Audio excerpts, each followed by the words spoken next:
سنائی تو آپ نے ابھی شروعات کی کوئی ضرور خراب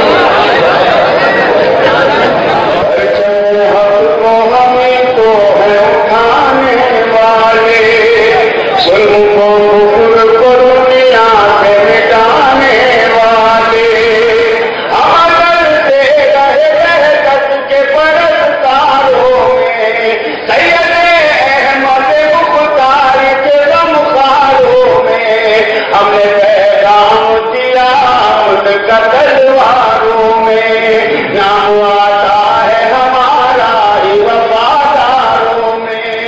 جانتے کو نبھانے والے سرکٹا کر وطن اپنا بچانے والے کیا ایسا ہی ہے نہیں بتائیے گلشن ہندو میں خوشبو ہے ہمارے دم سے پھر بھی واقف نہیں کیوں مالی ہمارے دم سے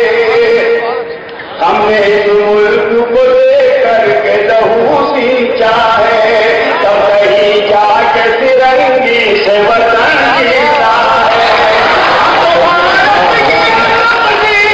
بنانے والے پھر گئے خود ہی جو تھے ہم کو مٹانے والے پھر گئے خود ہی جو تھے ہم کو مٹانے والے میں حل کرتا ہوں دوستوں یہ آخری بندے کا اس کیس سے بھی درخواست کرتا ہوں کہ مجھے میرا حوصلہ یہ میں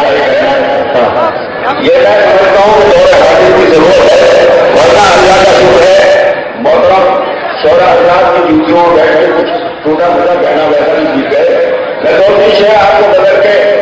پیش کرتا ہوں کہ اللہ کا شکر ہے چھوٹی موٹی شاعری مشاہدہ کی لیکن دور حاضر کی ضرورت تھی میں اپنے جذبات اور آپ کے جذبات آپس میں ملا رہا تھا دوستوں کو مجھے ہے کہ یہ اور بات میرے دل کے آر پار گئی یہ اور بات میرے دل کے آر پار گئی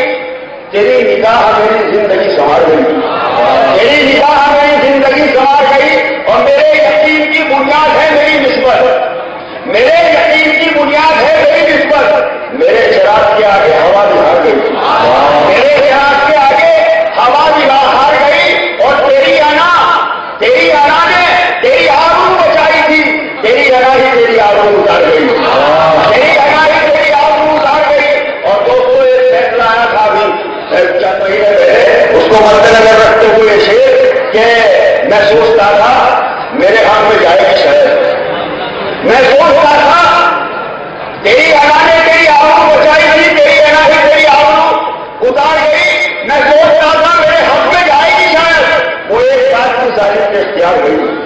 وہ ایک بات کی ظالم کے اختیار گئی اور وہ خود کو ممتا پیش کر رہا ہوں کہ وہ خود کو بیچنے نکلا تو دیکھیے قسمت وہ خود کو بیچنے نکلا تو دیکھیے قسمت وفا غریب کی دستار بھی اتار گئی وفا غریب کی دستار بھی اتار گئی اور اپنے بزرگوں کی طرح سچے ہم اصولوں کے زبانوں کے وفا پکے اپنی ملت میں شہادت کے مزے چکھے ہیں راستے ہم نے سمندر میں بنا رکھے راستے ہم نے سمندر میں بنا رکھے ہیں لاکھ کوشش کے عمل کرنے دبانے والے اپنی بیٹی کو نہیں چھوڑ کے جانے والے اپنی بیٹی کو شکریہ کیا کہنا ہے اپنے ملی اور قومی جذبات کو اپنی شاعری کے پیکر میں ڈال رہے تھے جناب عابد وفا آپ زیادہ تحسین سے نواز رہے تھے اس کا مطلب یہ ہوگا کہ آپ کے جذبات اور ان کے احساسات ہم آہنگ ہو رہے تھے